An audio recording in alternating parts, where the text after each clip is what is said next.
Hi, and welcome to this webinar, A Student Guide to Getting Started with Cases. My name is Antoinette Mills from the Case Centre, and I'm your host today. Now, as some of you will know, the Case Centre is a not-for-profit organisation and we're a charity. And our mission is to advance the case method worldwide. Now, as part of this mission, we're really excited to be running our first free webinar for students. The case method can be exhilarating, inspiring, and fun, but it can also be challenging. And we hope this webinar will help you get the most out of learning with cases throughout your studies. Our presenter today is Scott Andrews. Scott is a principal lecturer in leadership and head of department for marketing and enterprise at the University of Worcester's Business School in the UK. He's a case expert and has been leading our workshops for faculty and students since 1996. So you're in great hands today. Now, before I hand over to Scott, there are a couple of housekeeping points. We are recording the webinar and you'll receive a link to it in a follow-up email that will be sent out tomorrow. We have lots of participants from all around the world today, so everybody's on mute. But if you have any questions during the session, please just post them in the chat. We might not answer them during the main session, but towards the end, I'll be asking those questions to Scott. So don't worry, we won't have forgotten about you. So it gives me great pleasure to hand over to Scott for what promises to be a very interesting session. Thanks, Scott. Antoinette, thank you very much. I hope you can hear me okay. Welcome. It's a real privilege to be here and to meet with so many of you from around the world. So it's been great to see you logging in and getting into today's seminar. I'm going to share my screen with you. And as I do that, I'm also just going to introduce myself so you know who I am. And I'm based in the West Midlands of England, but I've been working with people literally around the world with case studies. I'm a strong advocate of the case method. I use it regularly in my classes. I don't use it in all my classes. I don't use it all the time, but it's one of those many different types of learning tools that I bring into the classroom and have been doing now for more than 25 years. I've also worked with other scholars and tutors who work with cases in their own classes from around the world. So today, I don't just want to bring some of my insights to getting started with cases, but I also hope that I'm bringing insights from other different perspectives from around the world as well. So let's get started and have a look. What I want to do is, as I introduce myself, is just let you know a little bit about how we're going to run this, but also we're going to run some polls at the same time, some surveys, because I want you to get involved as well. So just as I'm introducing myself, one of the first questions I want to know is just something about you, yourselves. Hopefully, Antoinette will be posting something now onto the screen, and you should be able to see that now about yourself. And I'm interested to know, what's your current stage of learning? We've got 63% of you in the room who are postgraduates. We've got 5% who are new undergraduates, 3% who are experienced undergraduates, and we've got a researcher and a few faculty members too. And we've got 13% of you who've never used cases before, and the rest have more or less 50-50 use them occasionally or frequently. So we've got quite a broad range of different people in the room. So hopefully I'm going to pitch this to meet all of your different perspectives and, if you like, mindsets about working with the case. Here we go. So what is a case study? I'm going to start here with, we're going to use this as a starting point. The case or a case study is a description of a situation or an account of a sequence of events that raise issues for discussion and or problems for analysis and solution. In other words, it brings a slice of reality from the real world into the classroom to invite what some people call that willing suspension of disbelief, that you're all students in a classroom, and for a short period of time, you're invited to immerse yourself into the narrative, into the story of the case, and in doing so, to start thinking, well, what would I do if I was in that situation? How might I respond to the challenges that are presented in that situation? What are the issues that are being raised here? And what analysis might I need to undertake? What kind of solutions or recommendations might I want to make based on the data that I've got available to me from this case study? So that's a part of what this is really all about. Putting it a different way, the case method really is a discussion that you're encouraged to undertake about perhaps a planned sequence of situations or cases, the responsibility for analysis and conclusions in the case rests with you as the student, not with the teacher or the tutor or the professor. So in other words, you're kind of given the keys and told, get into the driving seat and let's go on a journey through the data inside this case and let's see what we can find along the way. In fact, my role or your tutor or professor's role, it isn't really teaching, it's actually facilitating that learning process. That's what this is all about. It's the focus is on your learning through your own individual and joint efforts. So you might see on the screen here, I'll put a picture of a petrol pump attendant, because sometimes we can have that rather odd kind of transactional view about learning. You, as a student, you pay your fees to the university, you drive into the university, and your professors are there to kind of pump learning into you. But that's not really what this is about. The case method is really about participation. It's about all of us engaging in the learning process, all of us putting the effort in, both your professors and tutors, but every student as well, as part of a learning community to really enable learning, not just teaching, but learning to take place. So look at this old quote. This is from Confucius, but it's been used by presidents, it's been used by professors, it's been used by business leaders over the years as well. Talk to me, it says, in, let's say, the lecture theatre of life, and I will listen. Show me in the laboratory of the world, and I will observe. But involve me, and I will learn. So the case method is all about getting involved. That's what this is all about. So what I want to do, again, time for a bit of a poll. Hopefully Antoinette's going to join me for this. We're going to put a number of different statements out now about how we learn. And I'm just going to invite you to have a think about this for a moment as we go through each one of them, okay? So I've asked people from around the world how we do learning in management education. And here's some of the statements that have been shared with me over that time. See what you think about these. We only learn what we're interested in learning. What do we think about that? We only learn what we're interested in learning. Would you agree with that? Would you disagree? Are you unsure? Or maybe it depends. It depends on certain types of situations. What do you think? Have a go. Put your answers down in the poll, and we'll close the poll once we've gone through the other options as well. So you've got 4 different options there. Have a go. See what you think. Okay. Here's the next one for you. Have a think about this one. Learning depends on wanting to learn. What do we think about that? Do you agree with that? Do you want to learn? And is that how it works? Because it all starts from actually wanting to learn. Learning depends on wanting to learn. Do you agree? Do you disagree? Are you unsure? Or maybe it depends. Here's the next one. We learn best when we're free to create our own response to a situation. What do we think about that? Are we all individualized learners? Is that important? Is freedom important in one sense in the whole learning contract that you have? We learn best when we're free to create our own responses to a situation. Maybe within the case method, that's part of what we're there to do. We're there to release and to empower learners and participants to create their own responses. Maybe that's what this is all about. Here's the next one. Learning depends on not knowing the answers.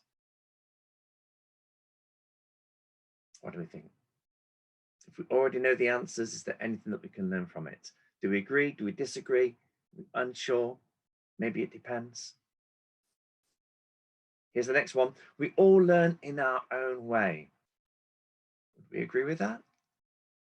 Are we all sequenced to learn in a very synchronized way with one another? We all learn perhaps in our own way. Do we agree with that? Do we disagree with that?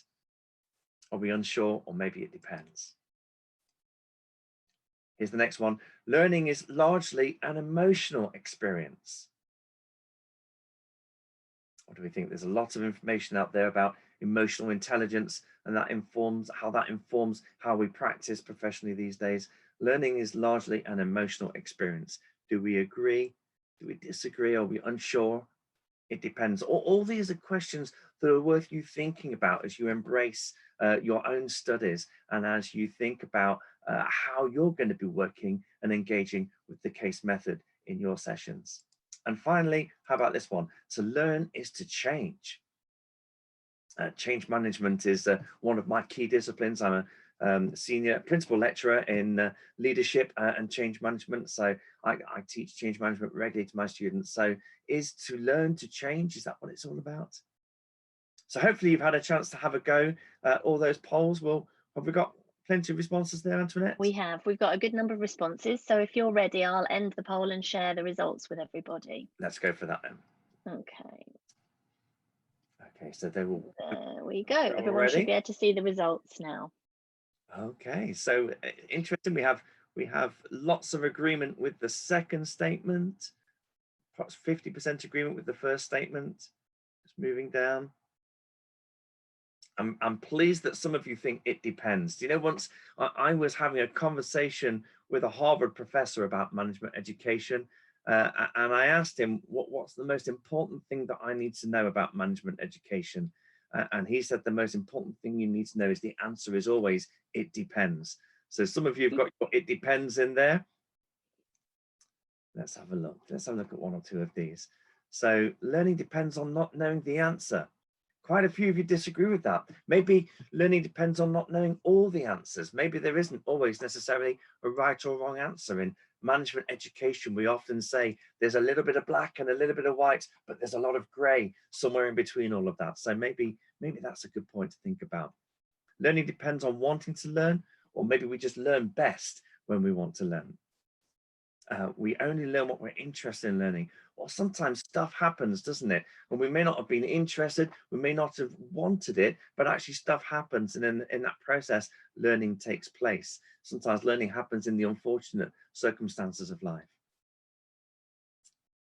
Learning is an emotional experience. Well, about 40% of you agree with that. Maybe emotions as part of the whole of us contributes to the way in which we learn. Sometimes we have that capacity to try and behave objectively, but of course we have opinions, we have influences, we have all sorts of stuff and life experiences that shape who we are, and all of those different things are undoubtedly going to have an impact in how we learn as well. So, and to learn is to change. Well, most of you agree. Although perhaps sometimes to learn is to know that actually we're already doing it the right way, so we don't need to change. Who knows? But so there's all sorts of different ways of looking at that.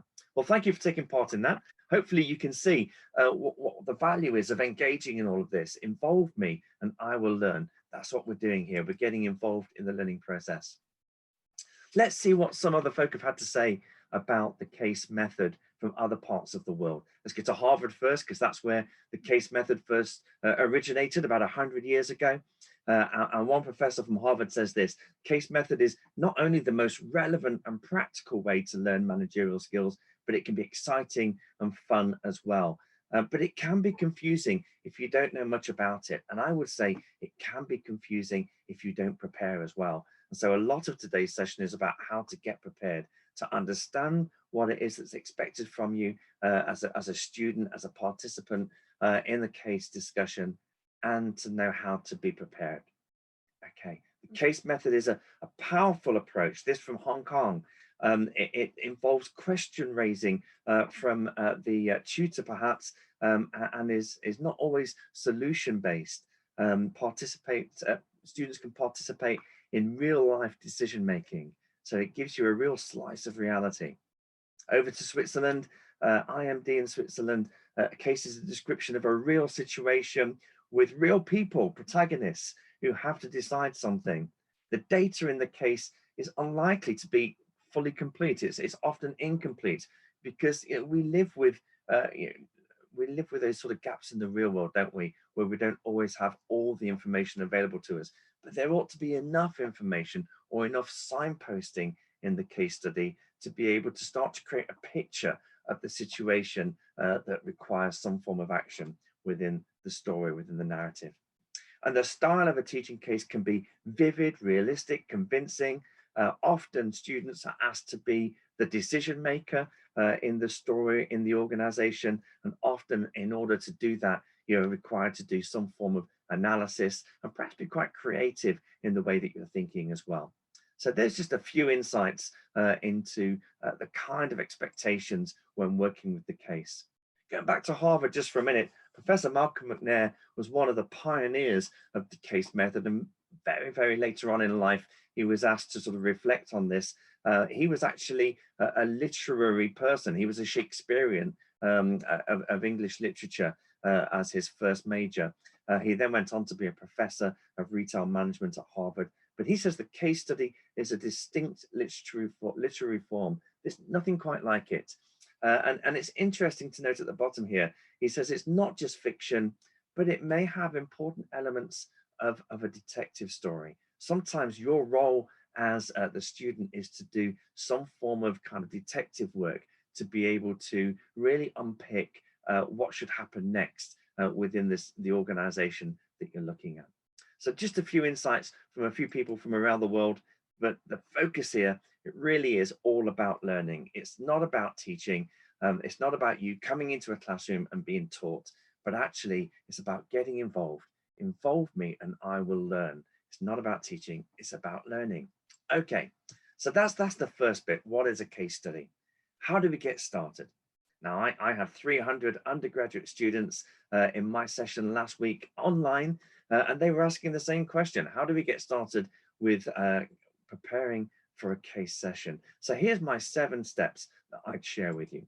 Step number 1, when you're given a case, more often than not, you may be given 2 or 3 questions as generalizations to help you to sort of orientate yourself with the case data at the same time. You're probably given it a week or 2 in advance before a case discussion in class. So the first thing to do is you're reading through the case, read it through quite quickly, read it as if it's just a story, take the whole thing in first, and then read it again, but slower. And as you're reading through that, start to ask yourself, what are the key issues? What are the main issues in the case? What are perhaps some of the sub issues within the case as well as you're reading through this? Keep making notes. Annotate your case all the way through. If it's there in a text format and you can print it out, annotate it, put different bits of notes and content. I use highlighter pens and different color pens to annotate the case to try and identify what those key issues are. If you're studying in, let's say, international business management, then probably there's an international business dimension to the case that you're looking at. If you're studying leadership, then probably in your module, the case that's been given to you will have some aspects of leadership behavior or leadership decision making, and you're asked to analyze and critique that. So you bear in mind what the subject matter is that you're looking at in the module, and make sure that that's in the back of your mind as you're reading through the case and thinking through what those issues might be. Consideration number 2, who are the key stakeholders? Who are the actors, the characters in the case? Sometimes they're the heroes or the villains. There could be many different significant stakeholders and maybe some minor stakeholders in the case study as well. As you're looking through the case, often it's helpful to try and read into the situation from the different viewpoints of those different stakeholders. We'll look at this in just a few minutes in more detail. But more often than not, a case study will involve various different characters, or as I said, the heroes or the villains.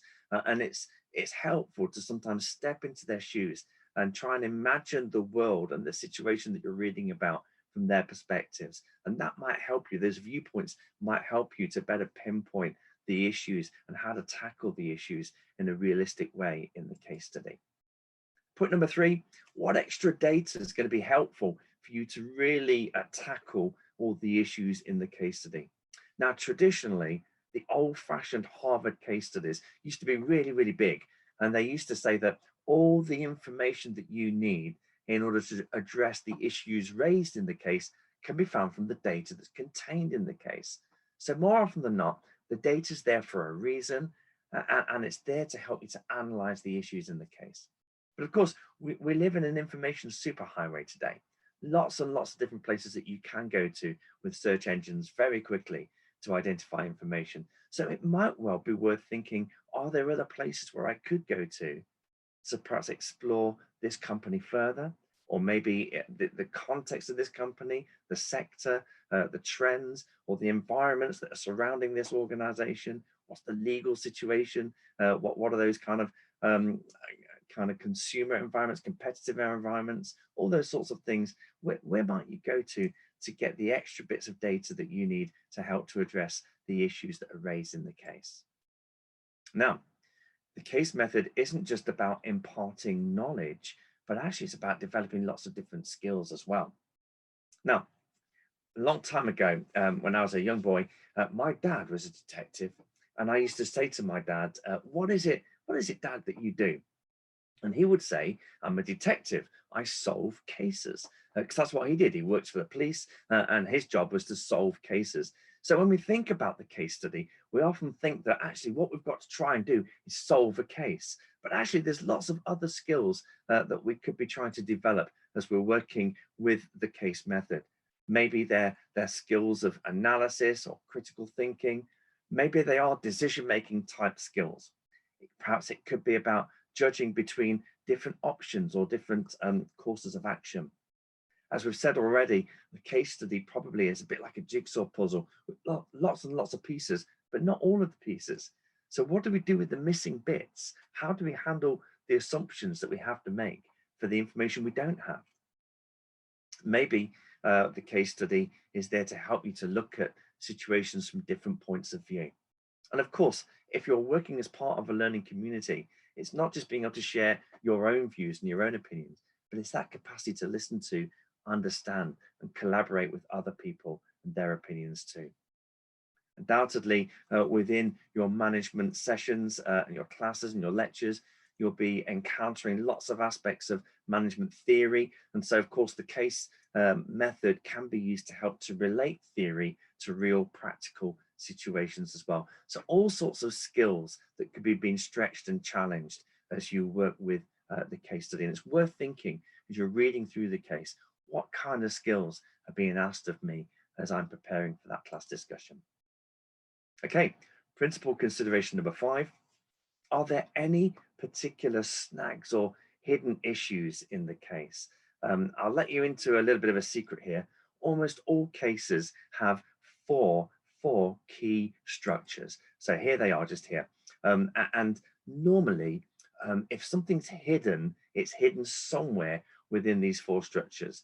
So the chronology structure is, if you like, the time structure, the historical sequence of events that have unfolded within the narrative of the case. And it's well worth, when you're reading a case, just highlight all the dates in the case study. And as you do that, what you might find is that you can draw out a timeline of everything that happened.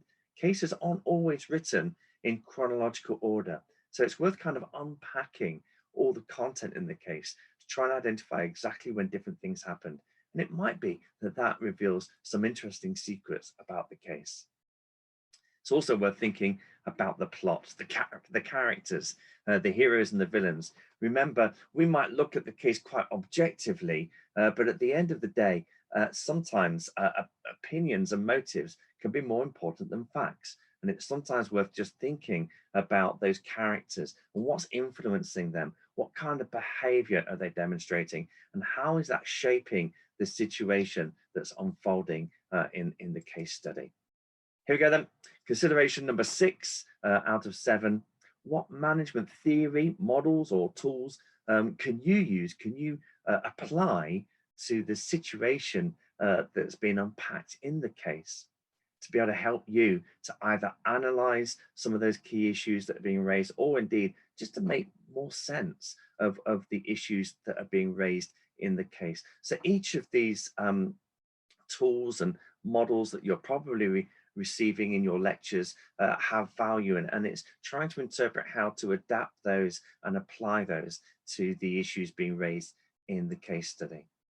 And finally, just a little hint, have a look again at the opening and at the closure in the case study. It's often worth just having a look at that again and asking yourself, what are the key issues that are coming out in the opening paragraph or so? What are the key issues that are coming out in the closing paragraph? Quite often, the opening and the closing paragraph kind of mirror each other. Not always, but quite often. It may be that the key issue needing to be addressed in the case is identified in that opening paragraph and then reinforced again in that closing paragraph. So it's worth just having a look at that again. Now, taking all of those 7 points into account, let's have a quick look at a very, very short case study. Okay, here it is on your screen. Hopefully now you can see it. Have a quick look at this and just ask yourself, as you're reading through this, what are the key issues that are coming out of this very short story? Okay, this is an incident case study. It's very short. Let's have a look at it together. Mary O'Hara, a training school supervisor, was approached one morning by one of her trainees, who were obviously very agitated about something. Pointing to a man leaving the office, the trainee said that she'd just seen him searching through the pockets of her coat. The coat was hanging on a rack near the door with several others. Mary recognized the man leaving the office as the company's maintenance electrician.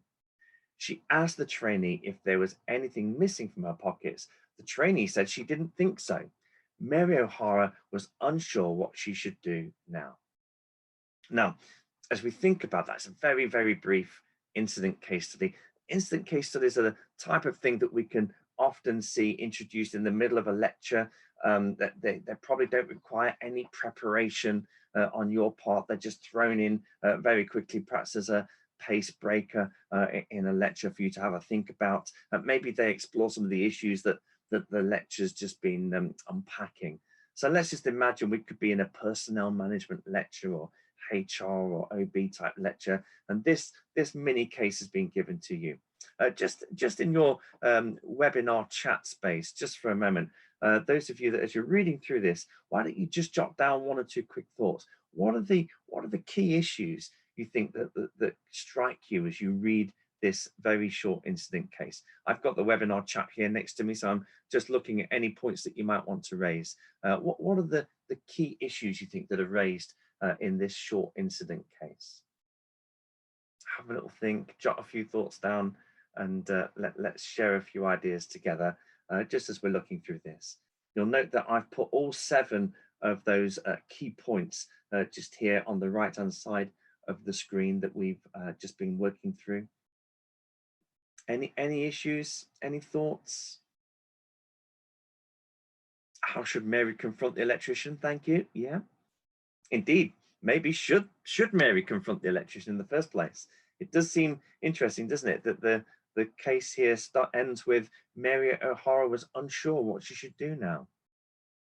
Does this immediately point to some possibility that maybe there's some theft taking place here, or what's really going on here? Is this about employee loyalty? It's worth just bearing in mind that maintenance electricians probably been around for a long time. These are new trainees. Where's Mary's loyalties here? Let's have a look at some of those other points. We know that there are 3 stakeholders here. Point number 2 says who are the stakeholders. We've got 3 clear stakeholders. We've got Mary, we've got the trainee, and we've got the maintenance electrician. There may be others as well. How do we sort of look at this from different perspectives, different mindsets? Is there more information that you'd like? What extra data would you like to know if you're going to address the issues raised in this case? Can you think maybe to, again, pop in the webinar chats? Are there other bits of information that would be really helpful if you were Mary to be able to try and elicit in order to be able to make a better response to the situation that's just been reported to you? What should she do? Someone's just put, well, maybe clarify with the electrician what's going on. Of course, could it be if the coats are hanging on a rack near the door, could it be that actually the electrician was just trying to get behind the coats to some electric panel or to a switch that was on the wall behind the door? Could it have been that there was his own coat that was left there and he was just kind of accidentally picking up the wrong coat? We just don't know, do we? Or is the issue that Actually, Mary doesn't really know what to do next. And is that in and of itself a bit of a sub issue that we might want to think about? Let's think about this just for a moment from a different perspective. I'm just going to put the next slide on, which tells the same story as you'll see, but from a slightly different viewpoint. Here we go. Let's have a look here. The incident occurred, it says, the incident occurred when I was a trainee. Our supervisor, Mary O'Hara, had a desk near mine. One morning, one of the other trainees went up to Mary's desk in a very agitated state. She told Mary that she'd just seen a man searching through the pockets of her coat. The coat was hanging on a rack near the door with several others. I looked around and saw a man leaving the office. It was the company's maintenance electrician. Mary asked the girl if there's anything missing from her pockets. She said she didn't think so. It seemed to me that Mary didn't know what to do next. Same story, slightly different perspective. And of course, we have a fourth stakeholder or actor now in the story as well. Does that change the way that we look at this? Now, I'm just going to wrap this up for now because thank you for all the different thoughts and ideas that you started to put in the chat. Even with something as short as this, clearly it raises lots and lots of questions, lots of different options, lots of different types of responses. And already a number of you from within the group are starting to put some of your thoughts and ideas and look, even how things could be solved in the chat discussion. So thank you for sharing that. Another thought, of course, is we don't actually know where this is taking place. We don't know what type of organization, we don't know what type of region or country or part of the world this is all taking place. And all those factors might actually have an influence on how Mary should respond in that particular type of situation. So probably the answer is, once again, it depends, just as we said a little bit earlier. But hopefully, just something as short as an instant case like this starts to help you to realize that notion of being in management education.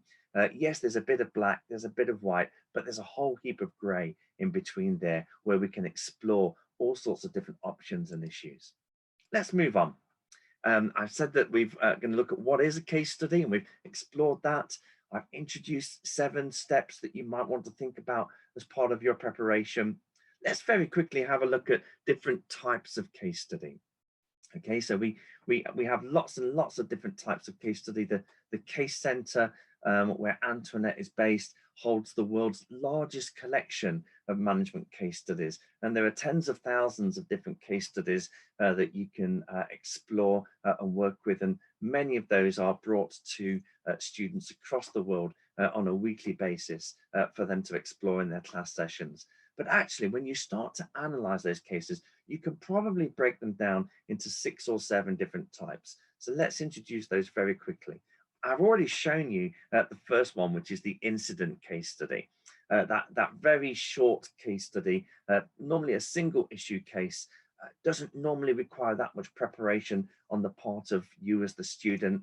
It's probably introduced in the middle of maybe a long lecture session, just to kind of break that lecture up and give you an opportunity, maybe an illustration to grapple with a single issue for a few minutes. Your professor might say, turn to the person next to you and explore 2 or 3 issues related to this particular incident.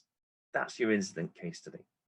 The background case study tends to often be devoid of real people, characters, actors, but what it does tend to do is provide big picture background data, if you like, into a particular type of situational sector. And they're often quite commonly used at the beginning of a series of cases. So let's imagine, for example, that you're going to do a series on, let's say, the motor industry. And you might have the Ford car, the Land Rover Jaguar, the Daewoo, and the General Motors case studies. But actually, the background case that's given to you beforehand gives you an overview of the whole global motor industry. Maybe it allows for some macro environmental and economic analysis, so that all of you can actually come to a certain point of knowledge and awareness about the industry, from which to then go on and look at the other specific case studies on the other individual motor organizations. That's the background case study. often quite common in economics and in areas where macro environmental analysis needs to take place. The exercise case study, very common in areas of accounting and finance and business planning, quite data rich cases, cases that contain lots and lots of perhaps numerical data where you're required to undertake certain forms of analysis to be able to work with that data to draw out, as it were, conclusions from that data that can inform what the organization might need to do next. So they're often quite rich in quantitative data, and you're probably going to be required to do some number crunching exercises as part of the preparation for that case discussion. The situation case, very common in areas of marketing and strategy, general management.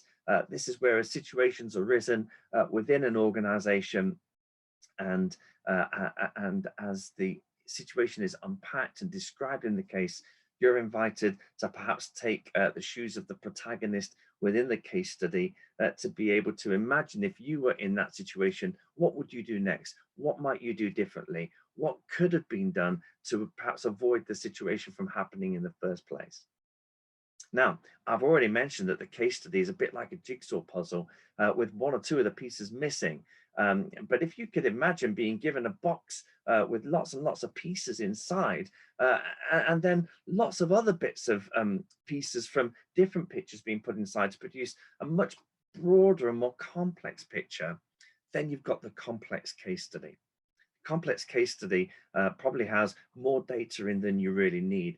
And your first challenge is to take the relevant pieces out of the box and move the less relevant pieces out of the way to be able to determine the important content from the less important content, and to work through the various different complexities or the various different layers of information that's provided within the case.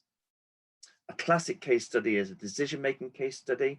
And that's where quite clearly somewhere in the narrative, you see that the organization is facing a decision point where maybe 2, 3, or 4 different options present themselves.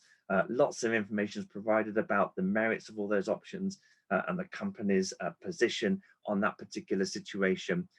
And of course, your role, your responsibility as the student is to determine what is the most appropriate decision that the organization should take next, or that the individual should make next, and what would be your argument to support that. Someone has just asked if I could just repeat very quickly what's meant by an exercise case study. Just a reminder again, exercise case studies tend to be quite data rich, full of lots of numerical data, and that numerical data can then be used to, as it were, number crunch through your analysis of an organization. So let's say, for example, I've written a case study that was an exercise case study built into a business planning module. And you had to work with lots and lots of data to help to analyze a business plan for an organization to see, as it were, how fit the organization might be, how healthy the organization might be to make various different strategic decisions for the future. So that requires you to do lots of number crunching, lots of analysis of numerical data, very common in finance and accounting type modules as well. Okay, going to move us on, and there may be some other questions that I'll come back to just at the very end. Another type of case that I just want to briefly mention to you, because these are increasing in popularity across the world. You can see I've got 2 examples here, one from the US and one from Australia, and those are live cases. Live cases are really almost kind of part case study, part consultancy exercise. And that's where you are perhaps introduced to some real characters from within an organization, maybe a local business or a local organization company. They might come visit you within the classroom, or they might come remotely and be zoomed into a classroom in the current context with a particular business problem or a particular business challenge that they're facing.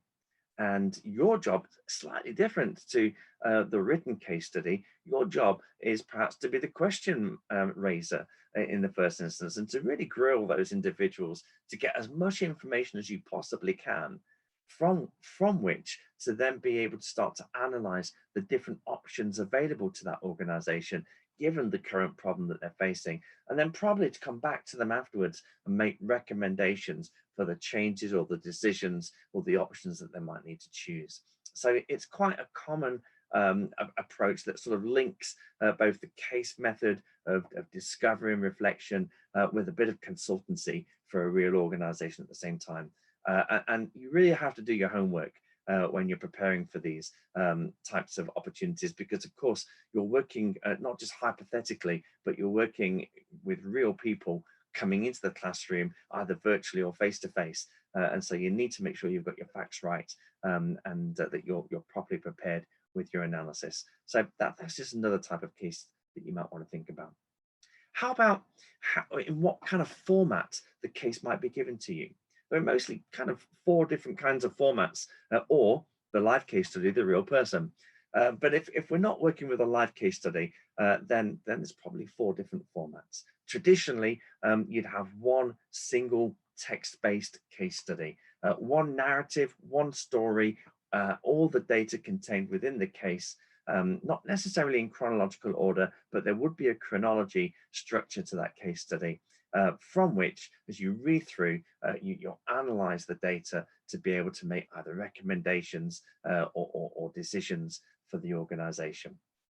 Sometimes cases can be sequential. Now, what do I mean by that?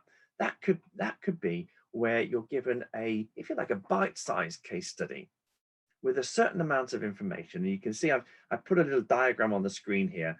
Your tutor, your professor may give you what's called case A, and you're invited to analyze the data in that case A, and then probably to have a class discussion about the issues with that data, and so you've all come to a certain point of knowledge, awareness, and maybe agreement, from which then your professor will give you case B. And that kind of expands the picture of the current situation that the organization is facing. Again, you analyze all the data in case B. You might discuss the issues raised in case B in a class discussion that bring you further, again, to a certain point of knowledge and awareness, from which your professor might then give you case C, the next step of the story. And as you can see, bit by bit, layer by layer, a bigger picture, a richer picture starts to emerge about the organization and the situation that it's facing. More recently and more frequently, we're starting to see a rise in popularity of multimedia case studies. These are case studies that might include video content that might be presented on a web-based format. So they're not necessarily just a piece of text, but they might include tables and charts and other signposting to go to other places too, that really invite you, almost within the gamification of the case method, to go and search and explore for yourself in a much more complex and richer environment. Those are your multimedia cases. And then finally, we have simulation cases, which are, again, a reflection of reality.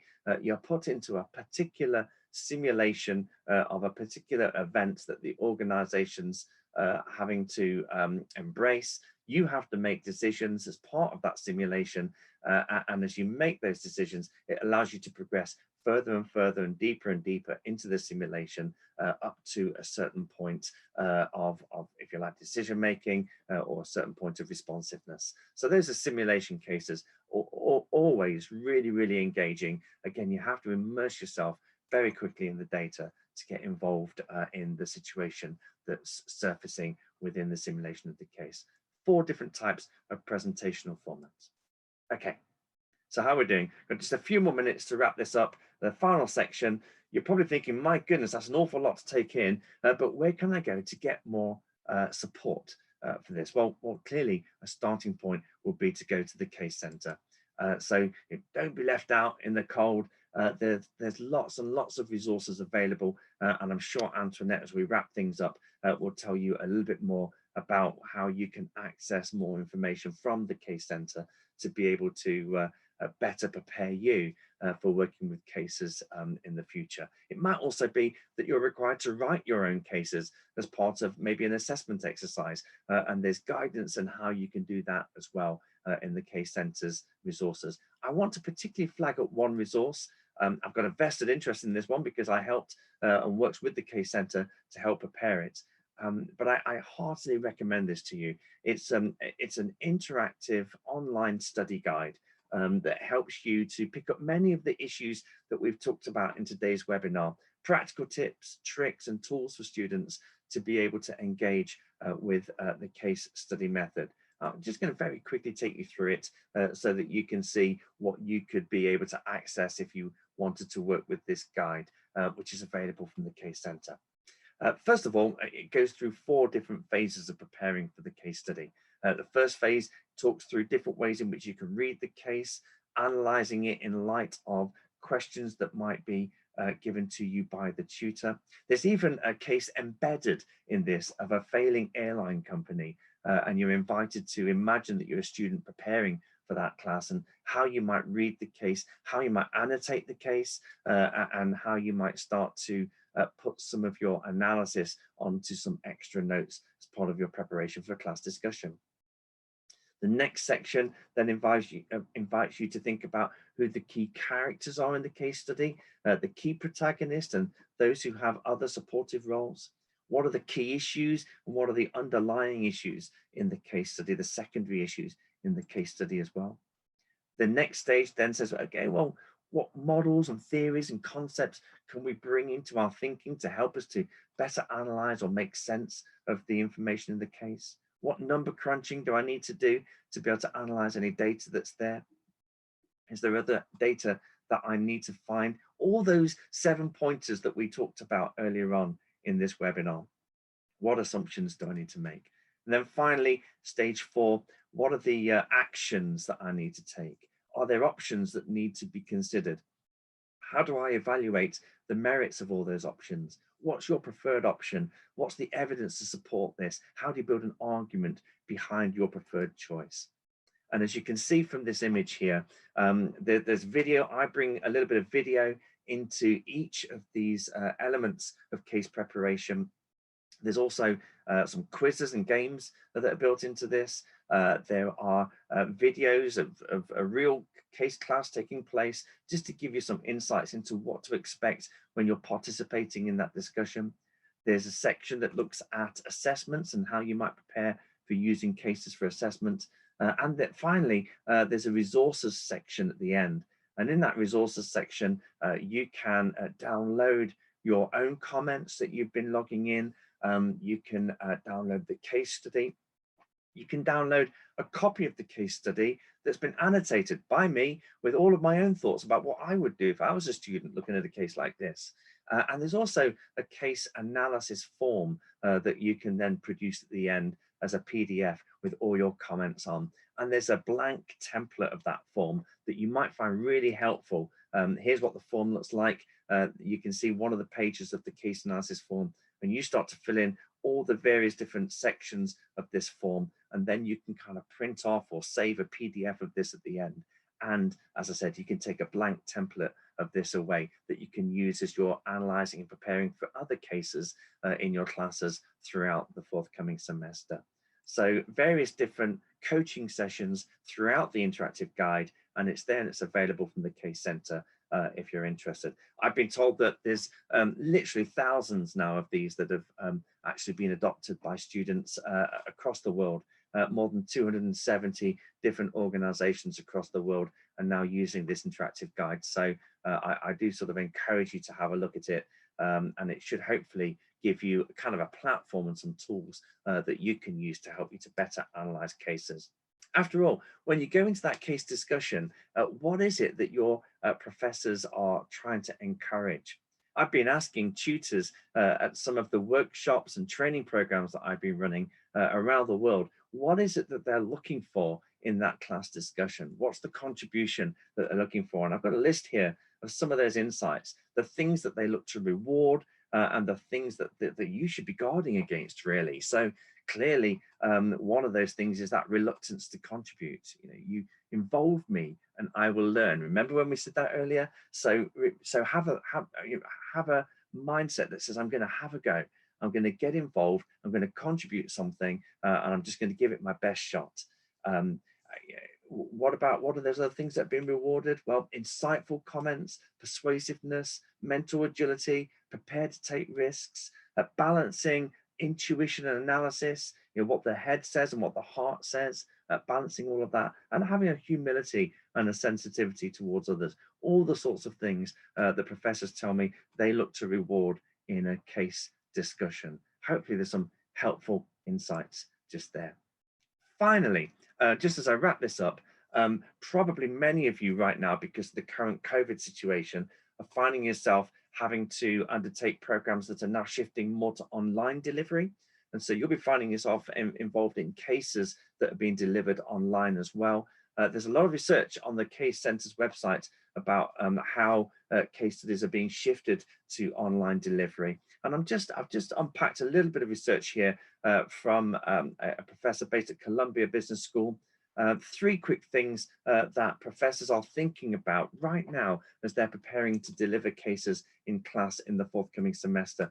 First of all, being really clear about the rules of engagement, what's expected from you as students, what you can expect from them as professors, giving really clear and precise instructions. So make sure that when you get those instructions that you read them really carefully and you know what's expected from you. Professors are being encouraged to include more cold calling of participants, utilizing polls and other ways of engaging people. Remember that statement, involve me and I will learn. So even though it's online and it might feel a bit distant and remote, we're doing everything we can to try and continue to engage participants in the case learning process. And of course, it's important to remain accountable as well. So I tell all my students, I want you to be presentable when we're going to have a case class. I want you to be prepared to put your video on, which probably means you shouldn't be there in your pajamas. And I want you to be on mute until I invite you to contribute to the discussion. And then I want to hear you and I want you to be prepared to make contributions.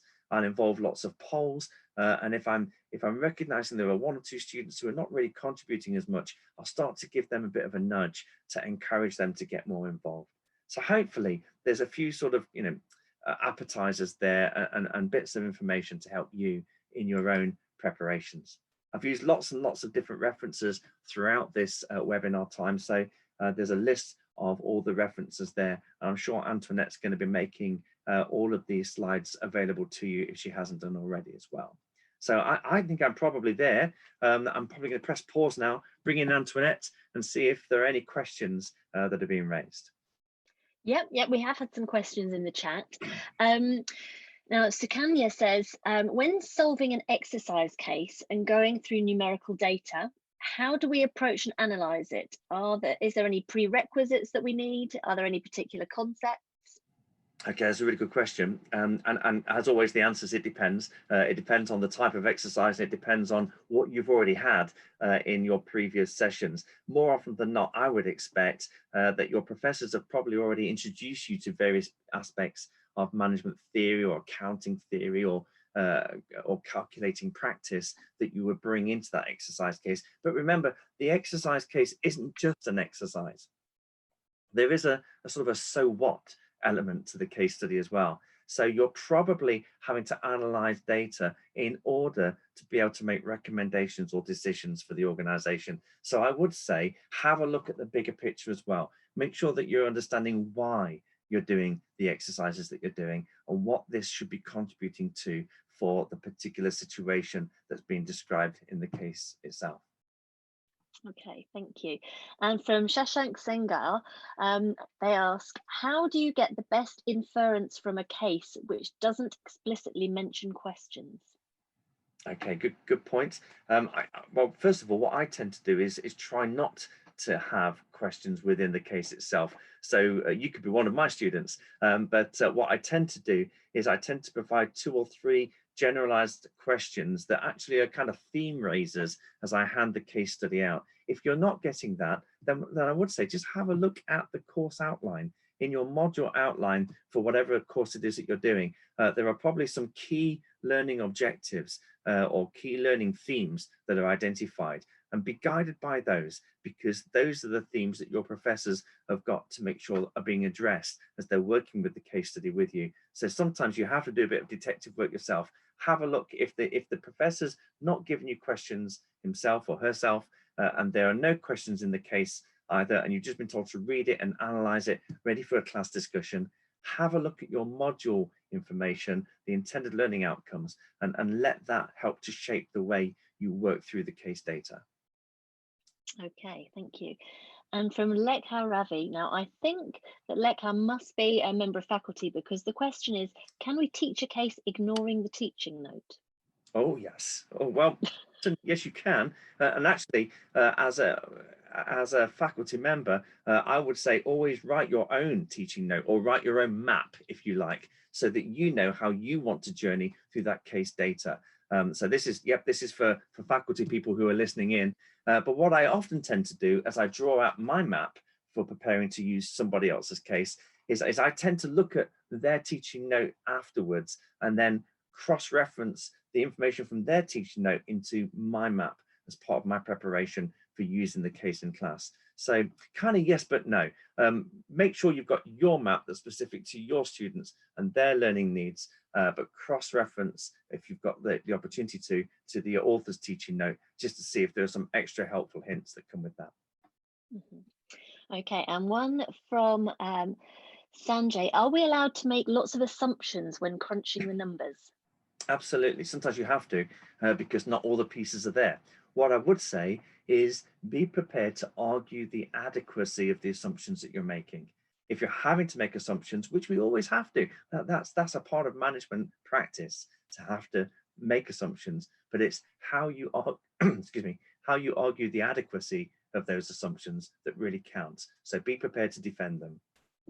Okay, and then the last question that we've really got time for, because I'm conscious we're at 5 o'clock. When you go through a case, solving it always depends on various parameters and there's no particular solution. So how do we converge to a particular solution for a problem or a case? Okay, it's a very good question, quite a deep question, isn't it? And actually, when we think about it, there often isn't necessarily a single one right answer, um, both in a case situation or in management situations as a whole. And so again, it's looking at the merits of the different options and being able to be prepared to build an argument behind each of those merits. It might even be that you say, on the one hand, if this is the situation, then this should be the response. However, if this is the situation, then this should be the response. So it's being prepared to build that argument behind the decisions that you make.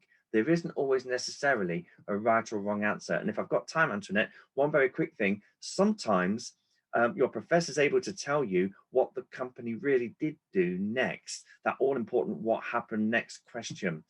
Even armed with that information, that doesn't necessarily mean that that's the right answer. That was simply just the decision that they took. So always be prepared to critique the what happened next. It isn't always necessarily the best solution for the organization. It's simply the solution that they chose to take. That's brilliant. Okay, that's actually a lovely point to finish on, and something that I think everyone should really give some thought to before they're in their classes. So I think that's all we have time for. Thank you ever so much, Scott. I hope that all of You're you welcome. guys have Thank found you. that super useful.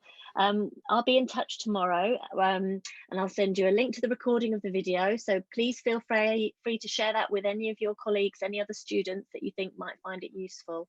And I'll also include some links to the Learning with Cases guide and some other resources that we've got freely available on our website. So hopefully some of those will be useful. And again, feel free to share them with your colleagues. So thank you very much for spending this hour with us. We really appreciate your time, and good luck in your studies, everybody.